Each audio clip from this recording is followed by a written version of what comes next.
بسم اللہ الرحمن الرحیم۔ 16ویں صدی کے مصر میں ایک بہت بڑے مورخ رہا کرتے تھے ابن عماد الحلبیلی رحمۃ اللہ علیہ۔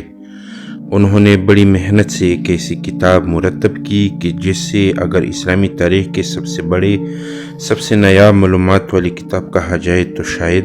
غلط نہیں ہوگا،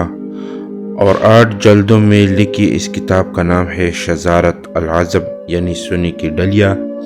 اس کتاب میں ابن عماد نے 10ویں صدی میں گزرے ایک ایسے اسکالر کے متعلق لکھا ہے کہ جنہیں شاید بہت کم لوگ جانتے ہوں گے، لیکن ابن یوسف صلاح رحمۃ اللہ علیہ نامی اس شخص نے پہلے کوئی 1000 سے زیادہ کتابوں کو اسٹڈی کیا، اور پھر اس کے بعد محمد رسول اللہ صلی اللہ علیہ وآلہ وسلم کی زندگی کے واقعات پر ایک بہت عظیم انسائکلوپیڈیا لکھا۔ آپ سب نے معراج کی رات والا واقعہ تو یقیناً پڑھ رکھا ہوگا کہ ایسے ایک رات آپ صلی اللہ علیہ وسلم بیت المقدس سفر کر کے 7ویں آسمانوں پر گئے تھے، لیکن 1000 سال پرانی اس نایاب کتاب میں معراج کے حوالے سے ایک بڑی ہی زبردست بات مل جاتی ہے، ایک ایسی انفارمیشن کی جو زیادہ تر کتابوں میں پڑھنے کے لیے نہیں ملتی۔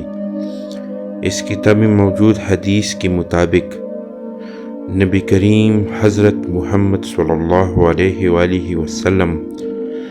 فرماتے ہیں کہ القدس میں نماز پڑھنے کے بعد میرے سامنے آسمان کی طرف چڑھنے والی ایک چیز لائی گئی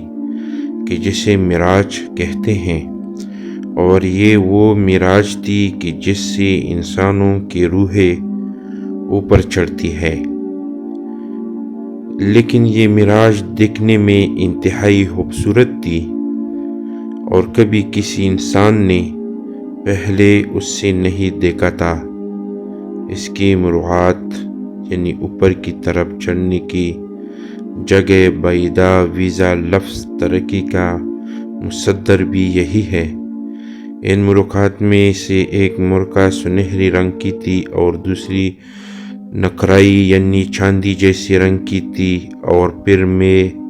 اور جبرائیل اس معراج میں سے اوپر کی طرف چڑھے،